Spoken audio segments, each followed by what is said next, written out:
Thank you, everyone.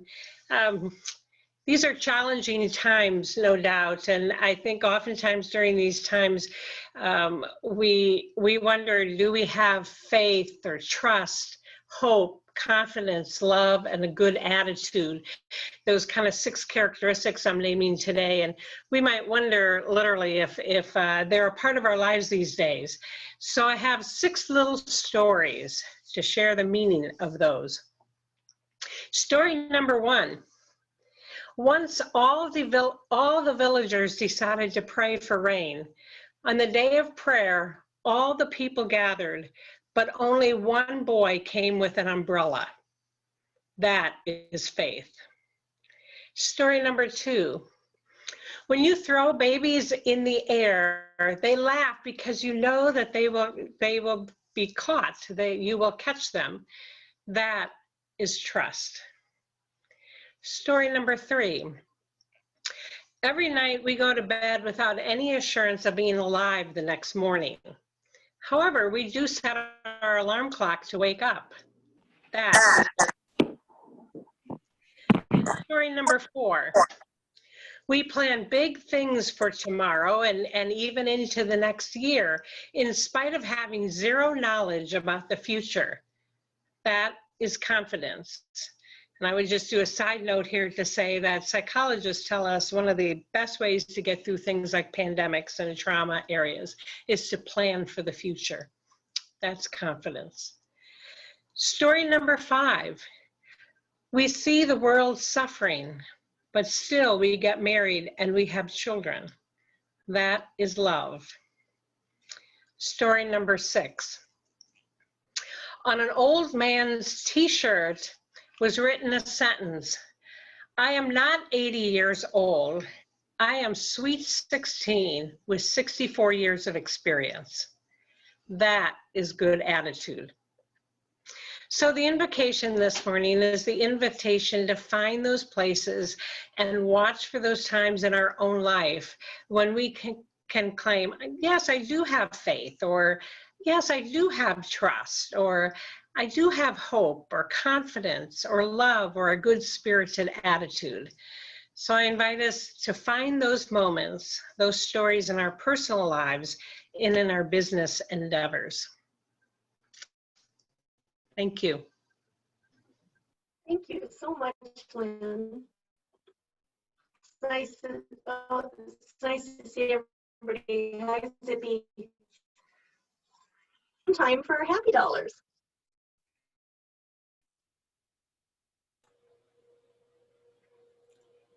Jan, you want to get us started? Well, this is a kind of a corn dog happy dollar, but I went out for a walk in Reservoir Woods with my wife, with Kim, this weekend, and we had a wonderful time. She took a few pictures and she posted them on Facebook, and one of my nephews, should we say a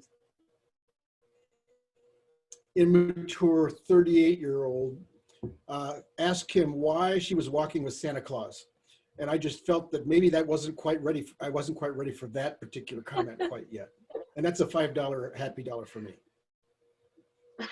That's a good one. Ho, ho, ho. Well, I've got a happy dollar. My last couple of weeks I've been pretty scattered, but we got my parents moved into assisted living. And they are just 4 minutes from my office. So it's going to be much easier to be the daughter caregiver person. I'm really grateful for that. Mary Jo. Yes, it's good to see everyone. I'm just happy to see all of you. I'm happy to see Al Jardine. That's one of my happy dollars. Happy to see him recovered and everything. So good job.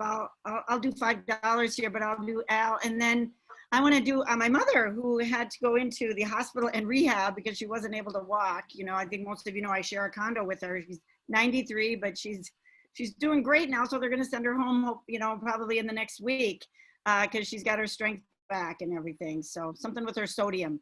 But anyway, we're just grateful that my mom has gotten her strength back and we'll be returning home. So that's those are my happy dollars.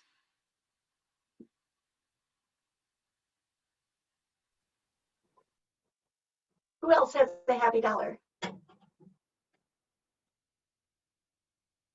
Come on, we're behind. Polio Plus needs our support.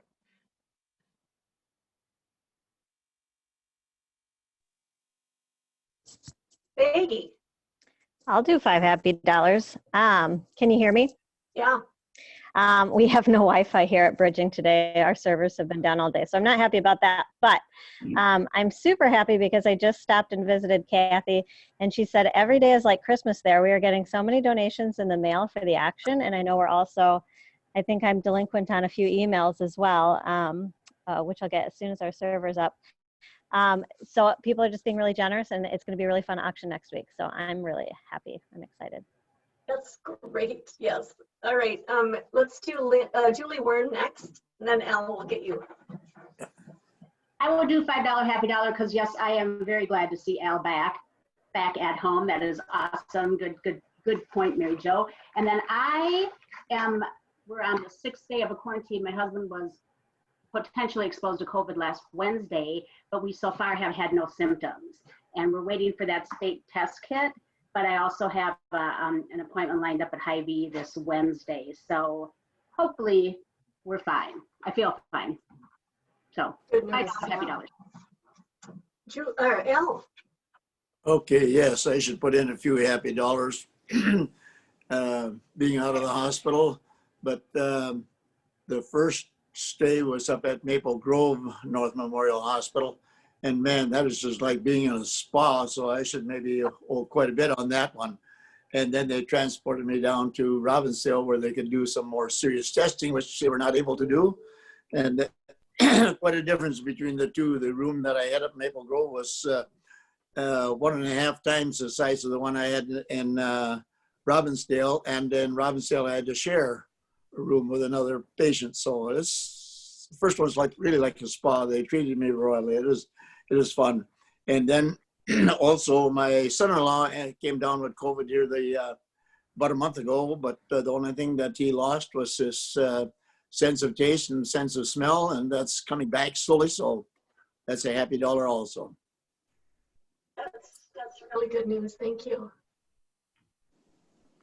Did I see Hyun, go ahead. I just would like to put $20 happy dollar for my dear friend, Joan Jameson. He went to the emergency she's about close 80, for other reason, but then they took her test, COVID, and she came out negative. So I'm so happy that she's negative. And then also, I just really want people who got COVID and recovered. I pray for them. I thank God for that.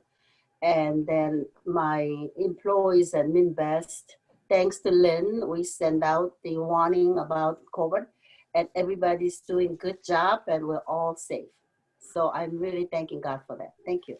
And then thank you for Al. He's recovered. Good to see you. Thank you. Jimmy, did you have your hand up?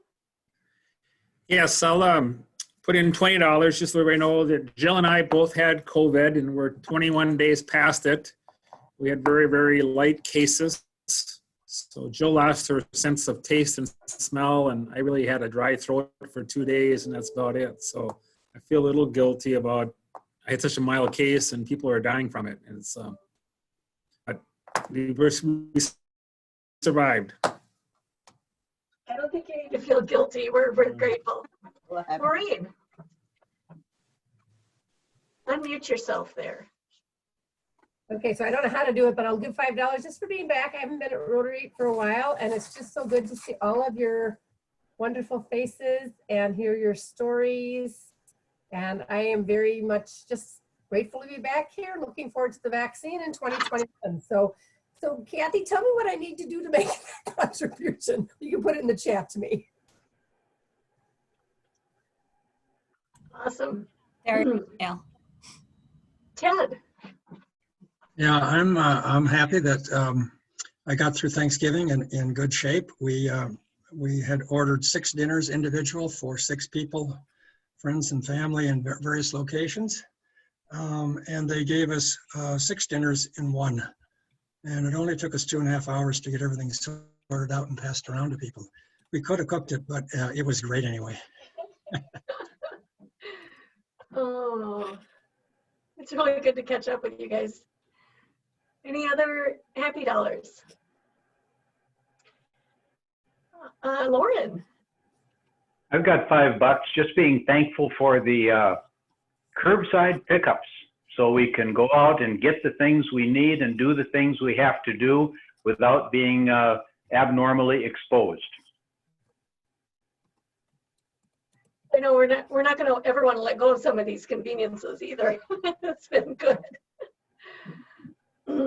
All right, George. Okay, let's see. Am I muted or unmuted? No, we got you.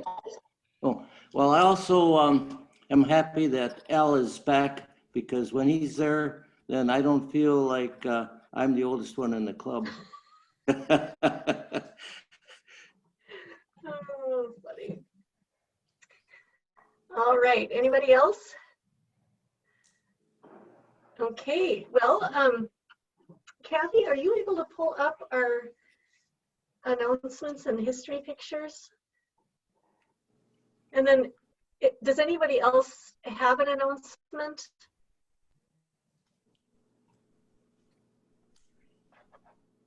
Maggie, we'll have you talk about the auction here in a minute. All right, so Christmas party next Monday. I'm getting excited about it. We're gonna have a good time and make the best of our funny year. So have your food ready to go, all heated up or made or whatever you're doing, and we'll start at 5:30 with a little program, and then we'll eat together. All right, next slide, meals by Let's Do. Oh, pick up the meals today. Kathy has them at the office, and she will be there until 3 o'clock. So if you can't pick them up today, you've got to get her an email so that she can make some accommodations to keep it frozen and get it to you. All right, next slide. Those are some of the breakouts, and I think we're good on that. Anything else you need, Kathy, from people? Well, I'll be sending out an email tomorrow if everyone can then go on to SurveyMonkey if you have not responded yet, just to let us know which breakout room you'll be attending. Thank you, Kathy. And then Maggie, do you want to give us an update on the silent auction? Yes. So like I said, our servers have been down all day here at Bridging, but I know that I got quite a few emails in over the weekend. So Kathy can probably tell me closer to the total. We were close to 80 before the weekend, but Kathy, are we getting closer to 100 items maybe? You know, I can't tell you. I want to say we're still around that 80, 85 number. We did get a few more in the mail today, and I haven't had a chance to log them. But we have a bunch of exciting, fun things, and the site will have some things up on the auction site so members can start looking at them. Yep. Experiences, gift cards to some of your favorite Roseville restaurants. I just swung by the Oval on the way in for our meeting because he's offering some passes to the Oval once they reopen. So just some fun stuff from our friends in the community who really jumped up to support us. And I know we're going to continue to be surprised over the next week as more stuff comes in. Are you going to be, is there going to be a link that we can share with everybody who's on our email list and our Facebook friends and all of that? Yes, we're going to have emails and links to send out for you with instructions on how to register for the auction and to log in. And those out tomorrow. We just wanted to have something for people to see when they went to the site before we went. Sure. Before we sent it out. Yep. Well, Maggie, this is Ted. I've got about a dozen things to bring in this afternoon. I heard. I'm very excited. Thank you. And I should say, when Kathy and I get it together and send it out, please share with everyone you know. It's sort of like shop local, it's support local. So it's a good way for people to shop next weekend or before going into the weekend for the holidays. So please share with everyone. Thank you both for all your work on this. It's really, really exciting that we have a way to continue to support our community. So appreciate that. Thanks. All right. Kathy, were you able to get that history picture that I sent last minute? I did. It's up. Can you hear that? Can you see that? Oh yeah, there it is. So this was a snapshot of the 25th anniversary party. And of course, our 50th got canceled. So we're kind of rolling it into our Christmas party this year. But we had such a pretty invitation. I just thought I would share that with you. Does anybody know, let's see, we had Strolling Music by Bob Dykert. Was he a member? Does anybody know? And Jerry Meigs was the PDG speaker. Anyway, Jerry, I thought that was kind of a fun picture. I was president that year. You were? Yeah. Okay. and also George is now a neighbor of Jerry Meigs who lives here in Roseville. Is that right, Bob or George? That's right. Yeah, he's right next door. That's really cool. All right, at this time, Jenny, would you be so kind to introduce our speakers? Yes, today we are going to hear about the Highway 36 transit study from Frank, Emily, and Joseph.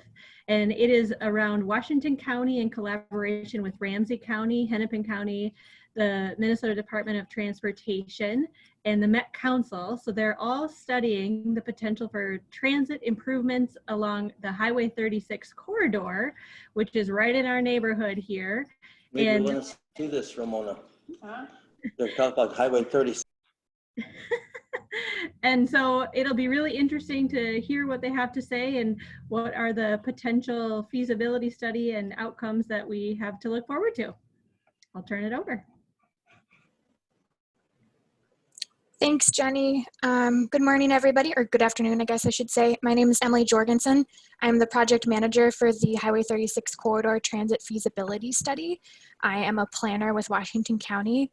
And maybe Joe and Frank, let's go and introduce you guys as well before we launch into the presentation here. Sure. Yeah, this is Joe Ayers Johnson. I am also a transportation planner for Washington County, and I am the assistant project manager with Emily on this project. I am a Roseville native and also coincidentally went to Spain through the Rotary Youth Exchange when I was 17 through this Roseville Rotary group. So I feel good being back with you all. And good afternoon, everyone. I'm Frank Alarcon. I am a transportation planner with Ramsey County. As Jenny mentioned, Ramsey County is partnering with Washington County on this study of transit options on Highway 36. So it's been great working with Washington County and our other partners on this study. And we're really grateful that you are having us here today to share some information. And we're very open and eager to hearing your questions and your feedback, either during Joe's presentation or afterwards. There will be some time for Q&A. So thanks so much for having us today. Yes, thank you very much for having us. We're really excited and seems like a fun and chatty group. So we can't wait to kind of show you all what we've been working on. Let's go to the next slide, Joe. So when we talk about transit, we're talking about things like buses and light rail, and there's a lot going on in the Twin Cities region. So we always like to start with a little bit of a caveat, since there's so many different types of transit planning happening in our neighborhoods, and thinking about what are we talking about with Highway 36 is really preliminary compared to a lot of the transitway planning that you might be aware of going on in your neighborhood today. So you can see in this arrow, we kind of have different phases of transitway planning. You might be familiar with the Gold Line, which is a Ramsey County project that would go from Union Depot up to White Bear Lake. That's significantly further along than what we're going to talk about today and is in the process of environmental review. If you're familiar with the Gold Line, which will go from Union Depot in St. Paul down to Woodbury, they're in the design and engineering phases. And then if you think about things like the A line, which operates up and down Snelling Avenue, that's all the way on the right there in operation. So the information that we're going to be talking about today and the study that we're talking about today is way over here on the left, and we're just in system planning and feasibility study. So we like to describe this as maybe a step 0 or maybe a step 1, but it's really just a deep data dive. Let's go to the next slide, Joe. So what are we looking at and what are we doing? So this project is led by Washington County. Like Jenny said, it's in collaboration with our partners at Ramsey County. We have Frank, who sits on our project management team. We have a planner from Hennepin County, the Minnesota Department of Transportation, and the Metropolitan Council as well are all working with us on this project. We also have city staff at every city along the corridor involved in a technical advisory group. And we have folks like Metro Transit and various community mobility coordinators involved as well. So we're looking at transit feasibility, transit needs and demands between the Stillwater, Oak Park Heights, Bayport area, all the way down to Minneapolis, kind of between this fork of 35W and Highway 280. So this is a 30-mile long corridor with significant employers. I think you all know about kind of the various destinations in here. On the Stillwater side, we have the Washington County Government Center, Lakeview Hospital. As we get closer to Roseville, you've got things like St. Jude Medical, the Rosedale area, Rosedale Mall. And then as you get closer to the downtown area, you have the University of Minnesota, as well as all of our downtown employers. So there's a lot happening in this corridor. And within about a half mile of the corridor, we have a population of about 74,000 people that live there. And we use that half mile buffer when we're thinking about transit planning. So what are we doing? So first, what we're trying to look at is identifying different transit needs and getting some recommendations that would be reflective of the Highway 36 corridor's existing travel demand and patterns and the anticipated travel demand and patterns. And additionally, we're trying to consider transit and the facilities that we would need to improve transit options, and then also give folks alternatives to highway congestion. And that would be for the entirety of the corridor. So all of folks from Washington, Ramsey, and Hennepin County that kind of live, work, and play within this corridor. So this graphic here on the bottom is our little timeline for our study. So we're just wrapping up our information gathering phase, and we're really digging into our phase 2, which is a lot about analysis, doing some forecasting and modeling for ridership and demand, looking at how things are changing in the corridor, what's not changing, what needs are underserved. And then in the spring, we'll come back with some recommendations and next steps. So what did that initial engagement tell us? What did folks like you all tell us? How does that mesh up with the numbers that we're getting from our analyses? And what are we gonna be recommending moving forward as to how to fix these problems, and what recommendations are we seeing? And throughout this entire process, we're doing online engagement, which Joe will talk about in a few slides here, which, as you can imagine, engagement for these things looks really different here in 2020. So we're having to be creative, but I think so far it's working nonetheless. Let's go to the next slide, Joe. So we've done a kind of an initial study analysis of the corridor area characteristics. This was looking at all of the community's comprehensive plans for the next 20 years were all recently updated. And that's where folks really kind of are looking at what their community looks like now, how they want it to change. So we're really looking at those demographics. We're looking at where is employment going? How are they having recruitment issues? Are they having retention issues?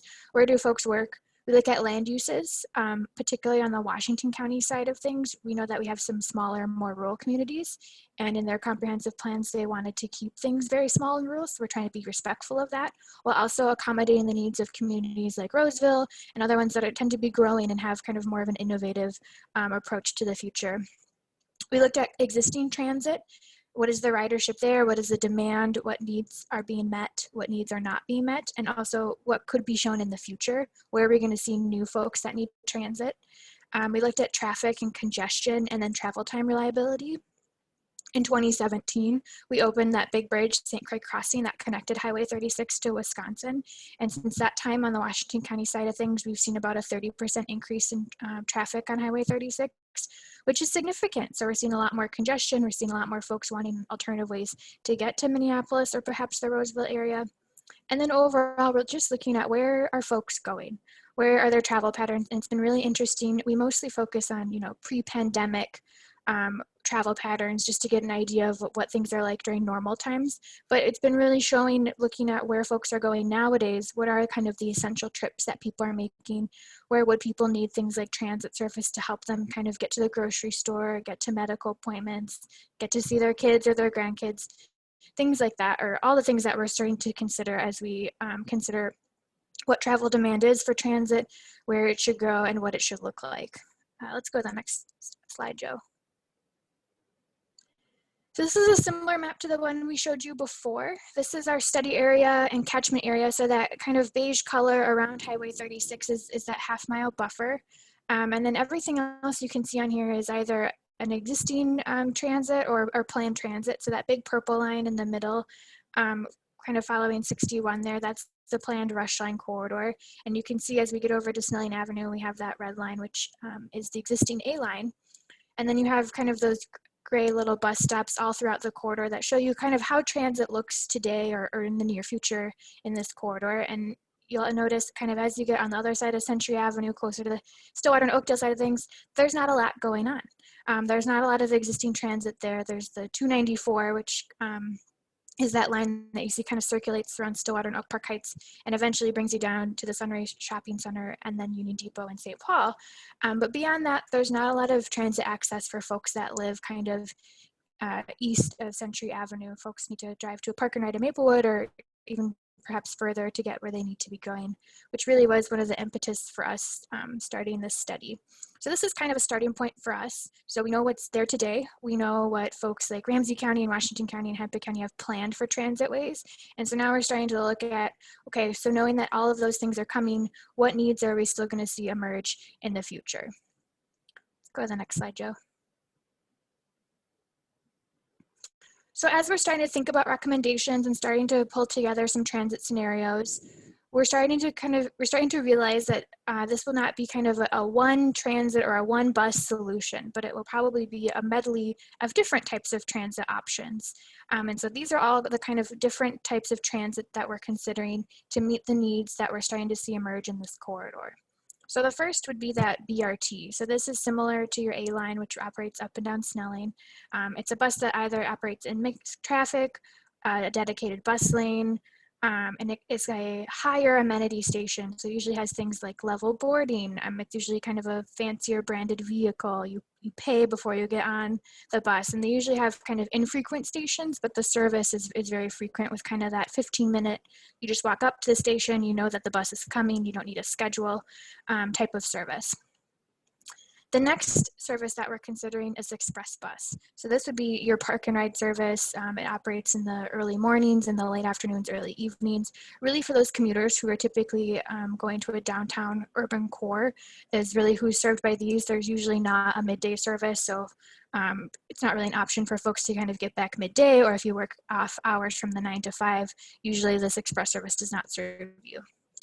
The third one that we're considering is called local bus. So this is probably much more typical of what you think of when you think of transit service and bus riding. This would be something that operates, you know, in traffic with the cars on a route. It has lower amenity. The stops they might be a shelter. They might just be a sign in the grass. They're a lot more flexible in that it's very easy to change the alignment if you need to. And then the last option that we're considering is this on-demand public transit. And this is also sometimes called micro-transit, but it's a shuttle that would go anywhere within a specific geographic region, sometimes providing door-to-door service.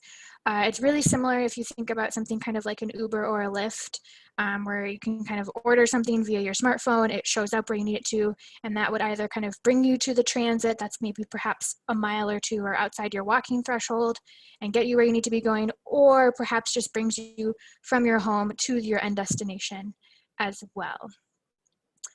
So Joe is going to talk a little bit about the public engagement that we've done so far, and then have some questions for you all. But let me pause here and see if there's any questions from anybody on the information that I've covered so far.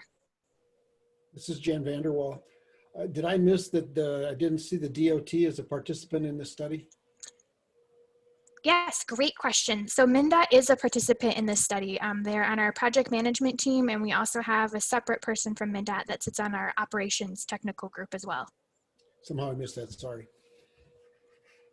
This is Ted Johnson. I got a question. What are your projections for workers and transit needs going to downtown after the pandemic work experience with so many people working at home? Thoughts? That's a really great question, and it's something where I'm going to have to say we don't know yet. So we definitely expect that it will change, and in conversations with our partners at Metro Transit, we definitely expect, as far as kind of the park and ride market goes, that that would probably never go back to the way it was before, given that folks now have the capacity to work from home. But as far as everything else goes and kind of the larger impacts on transit post-pandemic, nobody really knows yet. So when we talk to folks, we ask them to talk about kind of their pre-pandemic habits and travel patterns, since that's the most reliable information we have to go on.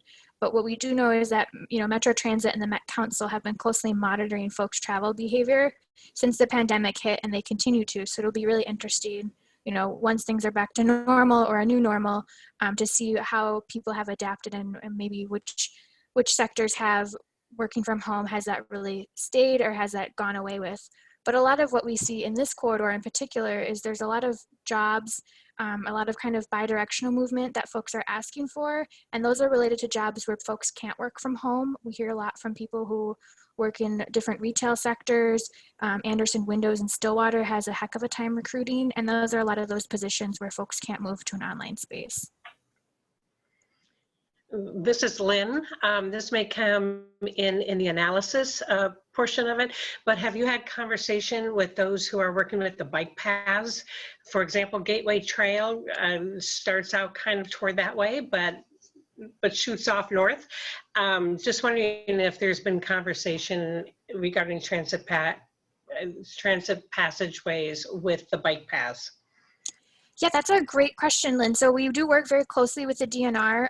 Washington County is just wrapping up our first bicycle and pedestrian plan. And, you know, we've got the terminus of the Gateway up there in Pine Point Park. That project was also led by me. So we have a great partner in the DNR. And one of the things that we looked at and that we've heard from folks, particularly as you get more into the Washington County side of things, is that they would like more opportunities to bike or walk and then connect to transit. And as you know, the Gateway Trail is a really good connection to getting you to St. Paul, but perhaps kind of beyond there, or once you're out of St. Paul, how do you safely move around? So that's definitely something that we're considering. And while the DNR doesn't sit on any of our committees, they're tapped in with the recommendations that we'll be generating eventually. Great, a high supporter of that. Thank you. Hi, I'm Khadija, and I live in Cottage Grove in Washington County, so this is very close to home. I realize how difficult it is to travel in Washington County, especially Cottage Grove, without a personal vehicle. So this will follow the corridors that are already in place. So it will follow the highways, so no neighborhoods are going to be displaced. Nobody has to sell their house or anything like that. Is that right? So we are looking at just Highway 36 for now, Khadija, and we are looking at the kind of that half-mile buffer. As far as where actual stations would be placed and things like that, that's not necessarily within the scope of this study. We hope to determine kind of generally where station areas would be, and then look at kind of a larger area for where that station could go within that specific area. But we won't have things like specific siting or things like that for a long while. But it would be our intention to make sure to be very sensitive to things, you know, like displacement. And particularly as you get out to the Washington County side of things, it's a lot less likely, but it's just not really within the scope of this study yet. But hopefully, you know, we'll have more of those answers if this corridor study continues through other studies. And thank you so much. This is really, really needed, especially in Washington County.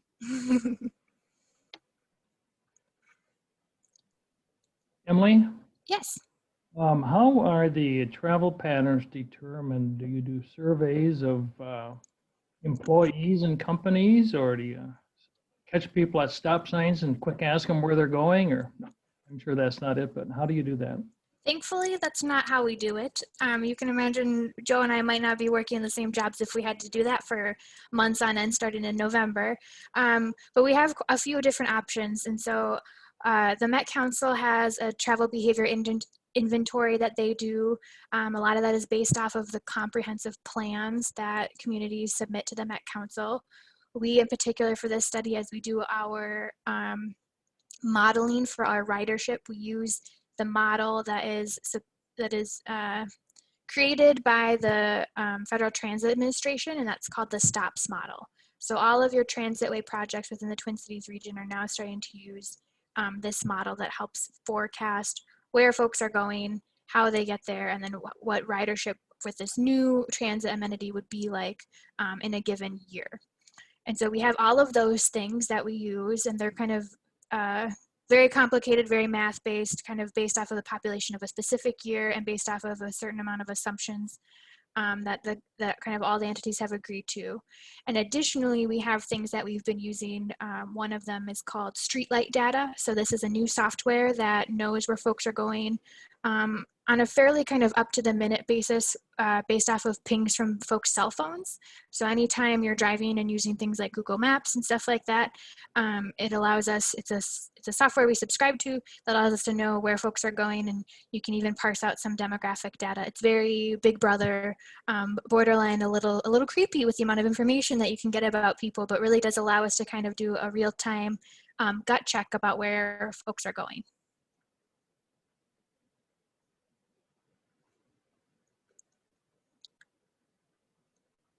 All right, well, if there aren't any other questions right now, Joe, why don't you talk to us about some of the public engagement we've done so far? I have one more question. No, sure. So what do you do with all this information after you're done with it on people?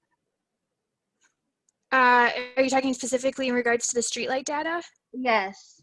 It's just something that we don't keep it. It's not even something that we're kind of allowed to keep. And when we do have something that would be kind of a report, it's aggregated at a level that's completely, I mean,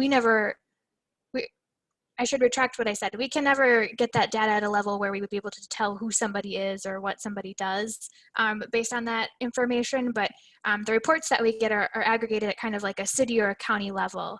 So you kind of just get general trends out of it. But it's been really interesting, you know, as the pandemic has been happening and folks aren't traveling as much, really help us see where people are still going, where they're not going, how time of day for trips varies, things like that. And I would add that we don't actually keep any of that data, or like the actual data that is collected by the company Streetlight. They keep it, and then we run reports and say, oh, we want to know travel patterns between this place and this place. And then that's what we get is a report that says what that looks like. So we don't actually have any access personally to any of that data.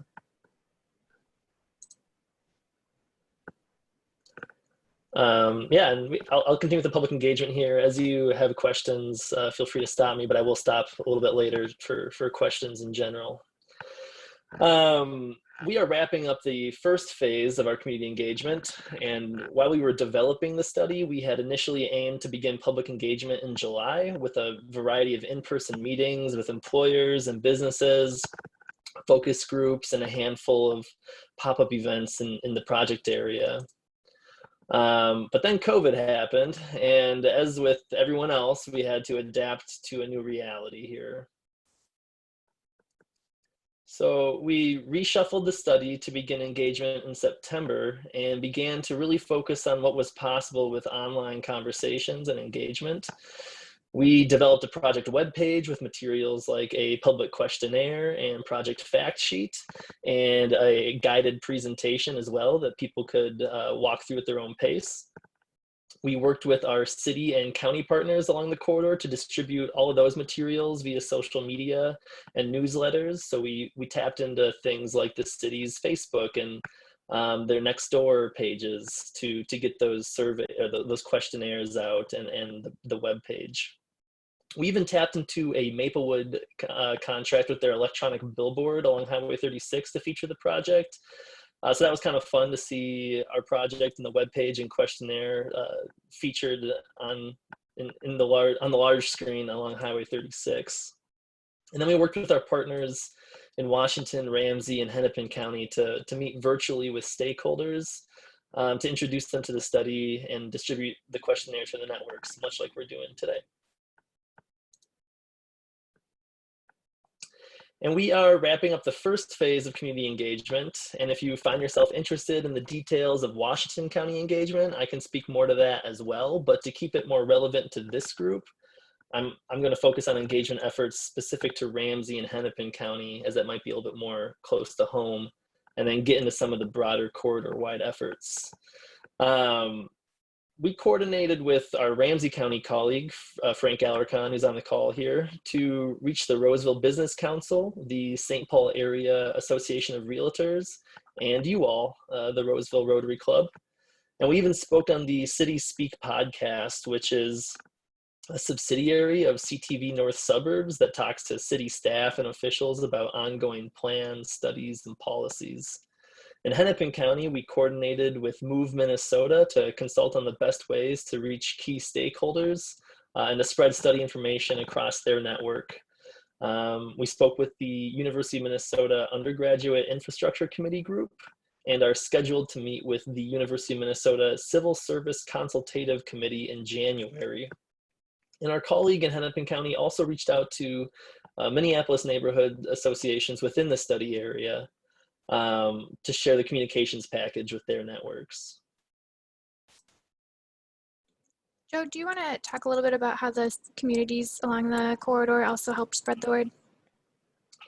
Sure, yeah, so we have our project management team, and then we have what we were calling technical analysis working groups, or TOGs. And so each city along the route, along the study corridor, is included in the TOG. And one of the asks that we had of them was to connect us with communications folks from each of their respective cities. And like I mentioned earlier, we worked with them to push this information out through their weekly, monthly, bi-monthly newsletters that they had. We had posts on Facebook groups, and we had that would direct people towards our webpage and our questionnaire. And then we also had we tapped into Nextdoor, which is kind of a first for us as well, since cities have their Nextdoor accounts, and we were able to generate some responses that way as well. And primarily, we were asking people to visit our webpage and take the questionnaire that got at some of those things about, where do you typically travel and how do you typically travel? So it's a little bit more. We combine that with what we also heard in our other methods that we mentioned a little bit earlier. So while we were unfortunately unable to conduct the planned pop-up events because of COVID-19, we did create a virtual presentation that we sent out that introduced the study. And like I said, we also spread that questionnaire to all the groups. And what we saw was kind of an unprecedented number, at least for us, of responses. We had over 1,200 questionnaire responses received within the corridor. 62% live in Washington County, 32% in Ramsey County, and 6% in Hennepin County. And I think part of that is, while we are partnering with Ramsey and Hennepin County, I think some people might see a Washington County study and decide that it doesn't apply to them, perhaps. So that could speak a little bit to some of those numbers there and how it drops off the further you go down the corridor. What we heard was that 90% of residents are not current transit riders, but 73% of those respondents are interested in taking transit within the study area. So that's a pretty significant group. With so many responses, there is a lot to parse through, but some of the preliminary takeaways that we gathered were that the biggest barriers to riding transit in the corridor were the convenience of driving, the travel time on transit, and the challenges of getting to and from the bus stop. How frequently the bus comes was the challenge most identified by those who currently ride transit, meaning that it doesn't come enough, or it comes not as often as they would like. And respondents indicated that the most desired destination for transit trips in the corridor are the Stillwater, Oak Park Heights, Bayport area, what we're calling the greater Stillwater area, downtown Minneapolis, Highway 36 and Snelling area, and the University of Minnesota. And that greater Stillwater area was primarily identified by those living in Washington County as a desired destination, which corresponds with the data that we've seen that suggests a very strong relationship of people living, working, and recreating all within that area. However, there is a need for service from other parts of the corridor to the greater Stillwater area to meet some of the recruitment challenges that we see out there, which is something that we've heard pretty consistently in conversations with employers in Washington County even before this study.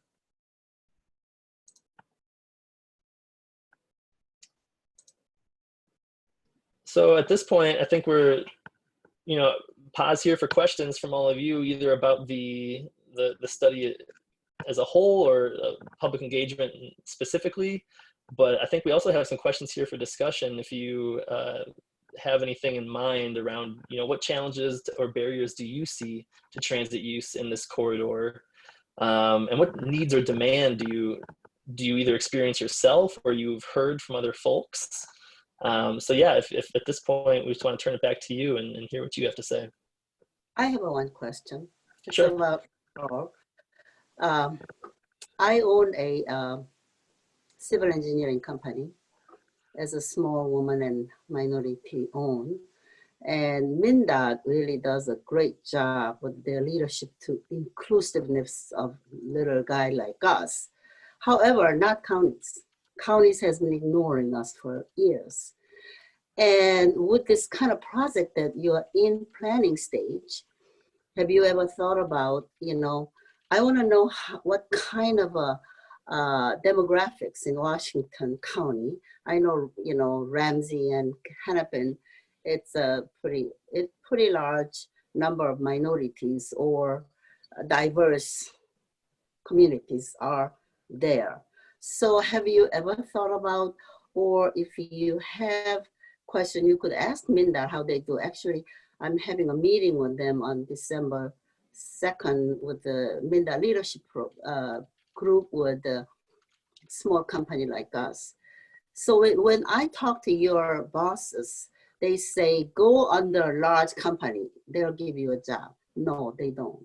They only give the favorite ones. So please think seriously about how you're gonna put inclusiveness in this program to include us. Thank you.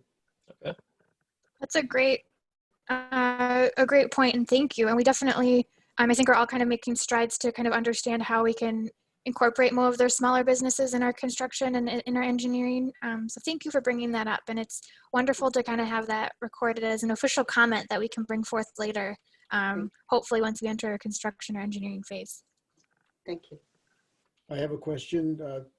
One of the things that we have starting to hear about and see, and I read an article this week about a company in Texas that's going to start putting over-the-road trucks on, self-driven trucks on the road. And as you look at your feasibility study here, have you talked about the possibilities and probabilities that might come with self-driving vehicles? And is it something that you build flexibility in to adjust to, or are you going to kind of stay with where we are now and let that happen before you try to implement? That's about as much of a question as I can ask of it. I think it's a great question. So it's definitely something that we're thinking about, and we know that the Minnesota Department of Transportation is kind of actively researching and working on, and definitely something that so far the state has been quite in favor of, right, of encouraging folks with autonomous vehicles and learning how we can make sure our Minnesota roadways are safe and accommodating of them. It's tough because there isn't an example yet of where there is kind of widespread use of autonomous vehicles to where, you could say even a significant proportion of the population is using them. So there isn't really a good case study out there yet. But what we do know is that car ownership is still not something that's attainable for everybody. And so earlier when we were talking about kind of what about post-pandemic, how will this impact your study? A lot of those folks who work in those jobs, like the ones that cannot move to an online space, are folks who struggle to attain car ownership. And once they do, it's usually not a new car, it's usually an older car. So we know that it will be a long time before autonomous vehicles are kind of widespread to have such large impacts. So while it's definitely something we're thinking about, we aren't necessarily seeing it as kind of a near-term concern or something that will kind of meet the needs and the demands that we're hearing from those folks today. I was actually asking more about autonomous transit vehicles, the vehicles that could be dispatched, pick up directly at the house, take somebody someplace because, kind of like Uber without a driver. Yes, so that is something also that MnDOT I know is working on as it relates to kind of a larger scale, like a bus, an actual autonomous bus is something that they're piloting and working on. So it's something I think that we're all really excited to see, knowing that winter environments make a significant challenge that you might not experience, in Southern California. It doesn't necessarily really change a lot of the overall kind of transit demand that we see today, but we are kind of working closely with our MnDOT partners. And so any kind of best practices or things that they've learned, we would hope to incorporate it within our studies. Joe and Frank, I don't know if you have anything you'd want to add. Not much to add. Just I would kind of reiterate what you said, but also say, it would definitely have an impact if that were to come to be on the operation side around, cost of operation. But I think the demand would still be intact, regardless, which is kind of what we're looking at right now. Yeah, I don't have anything to add. I think we're as curious as everybody else about autonomous vehicles and when we're going to see them and what their implications will be. So we're paying attention, but they're not factoring in to the plans that we're making for kind of the near-term and medium-term investments quite yet. This is Lynn. Mary Jo, did you want to go ahead? Oh, Lynn, you go, then I'll go. You can go, Lynn. I wanted to put in a plug, a thank you actually. I have done the express bus from County Road B Park and Ride over 36 down 35 and into Minneapolis, and I absolutely love that bus, both coming and going. It is only during rush hours, of course, in the morning and the evening, and it can take the shoulder all the way down and bypass all of the traffic, and it has no stops until you get downtown Minneapolis, and same thing coming back out.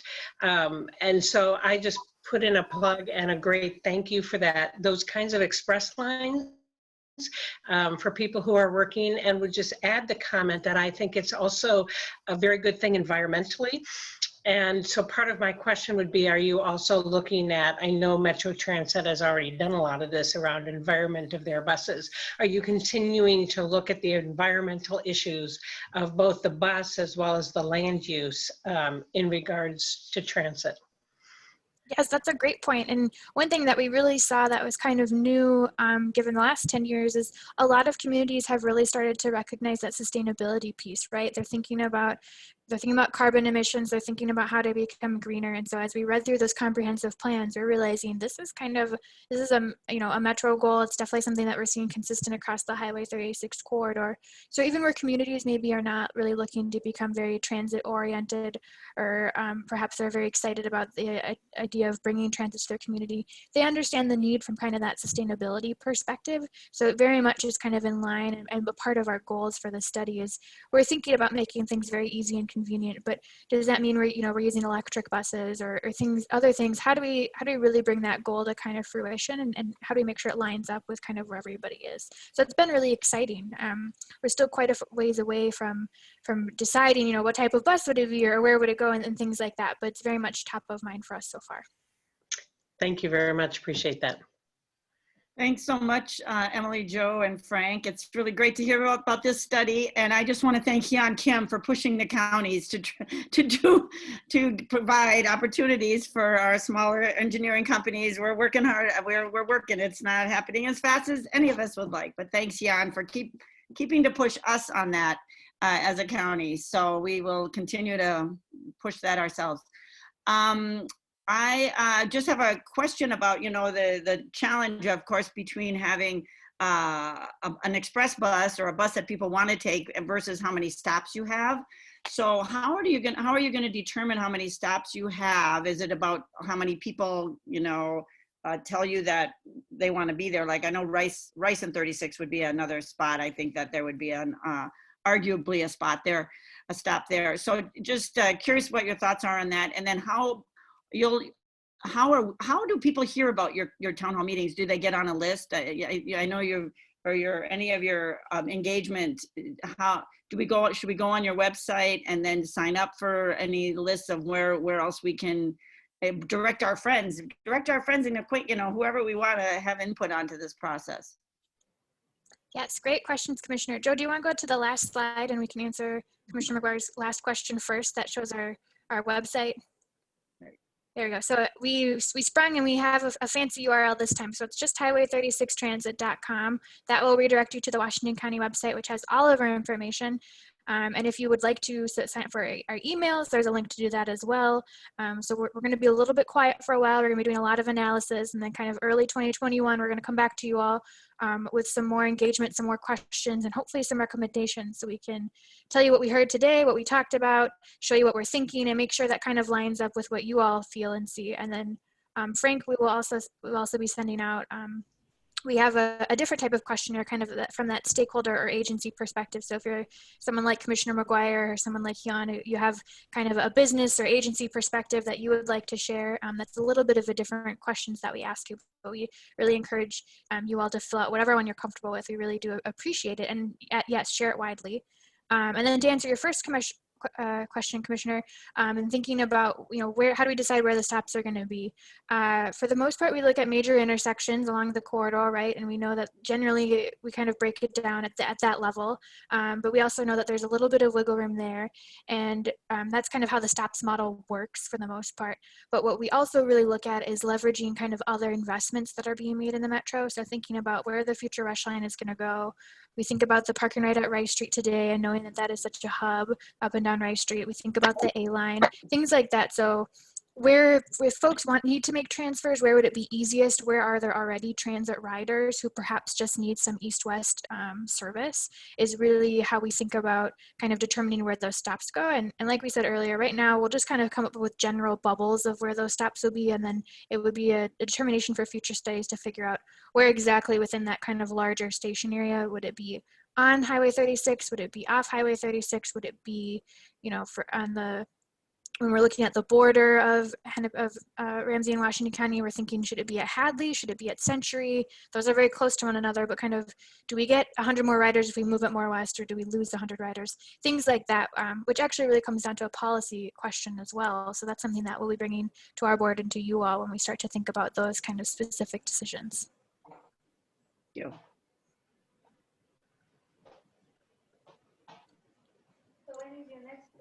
Oh.